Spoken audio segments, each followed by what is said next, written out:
All right, let's get the very latest from the ANC's fifth National General Council that's happening in Brakpan, that's in Johannesburg. Natasha Phiri joins us now live from the event. Natasha, what can you tell us? What's the latest there?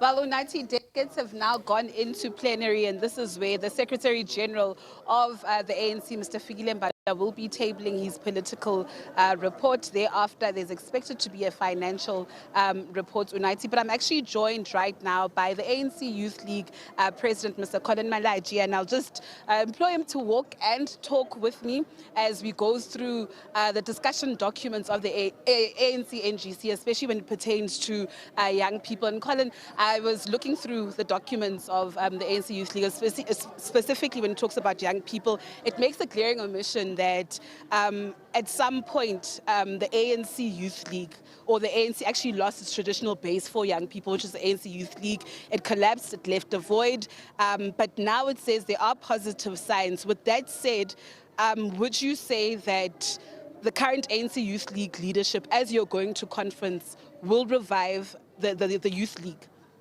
I can say that the Youth League is revived. Obviously, we can't build overnight. But the brand ANC Youth League is now a brand that is spoken about everywhere. We comment on societal issues. We influence the ANC on important resolution of the structure of the economy. And I can even confirm that even this NGC, it's fully influenced by the policies and resolutions of the Youth League. We're fresh from an NGC. We have a clear mandate on what to achieve here. The issue of youth unemployment is on top of our agenda. As much as the president have declared gender-based violence a disaster, we've also called upon him to declare youth unemployment a disaster. Because when you are unemployed, you don't have dignity. You are displaced from your own economic activities. The youth, every day, our townships, Monday to Monday, they're a holiday. The youth are on drugs. And also, are saying us again, both the Labour Act and the Education Act must respond to this. You can't say it's compulsory for every young person to go to school.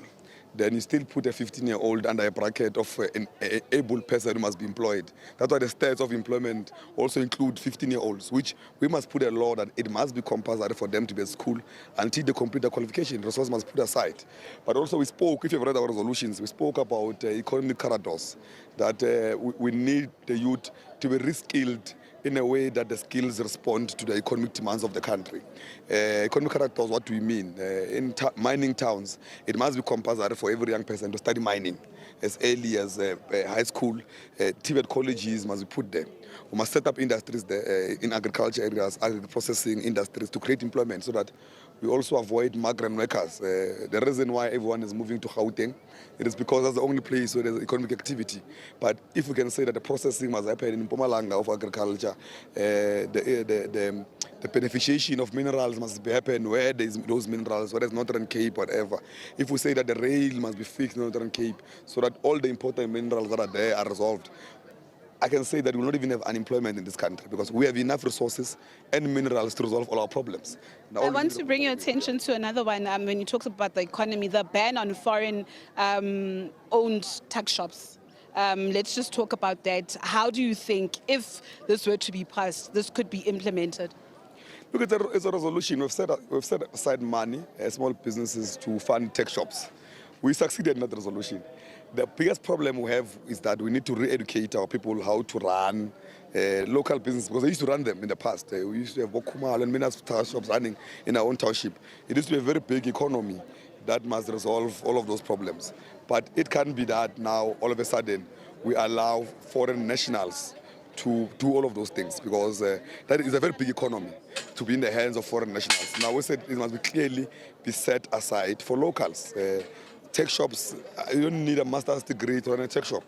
Our grandfathers, our uncles used to run those tech shops without even any qualification. Now, that money that is circulating in those townships every day of parade, it must be in the hands of the youth. And we believe that is another area where we can utilize to create employment in our own townships. You've now tackled issues around unemployment. Let's just also speak about issues that affect young people, social ills, high substance abuse numbers, a high dropout rate in schools, which is very concerning, teenage pregnancy among school children. How is the ANC Youth League, going to champion such issues?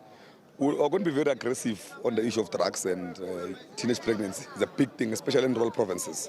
You know, KZN or SIN has been the highest and many others, because there are many cultural traditions that are still practiced that were banned, which are practiced illegally by many people. You know, young kids are forced to marry old men, and in the name of religion, but because of those influence, whether it's resources or not, and because of the high level of inequalities and poverty in our townships and the rural areas, people take advantage of the youth. The youth must be at school.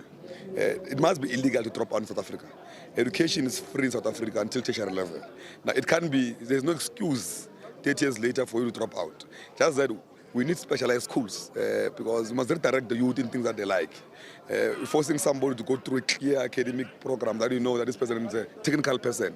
You know, there are people who can use their hands. Now we need to redirect them. We need to change the stigma in society that if you don't have matric, you're not educated. We need to create artisans. You know, our economy is the one that responds. We need more artisans. If we're saying that we are going to invest over $1 trillion on infrastructure development, that will require artisans. If you're saying that we need to beneficiate our own mineral resources and reindustrialize the economy, that requires certain skills that don't even need someone to go through the normal schooling. We can create community education centers.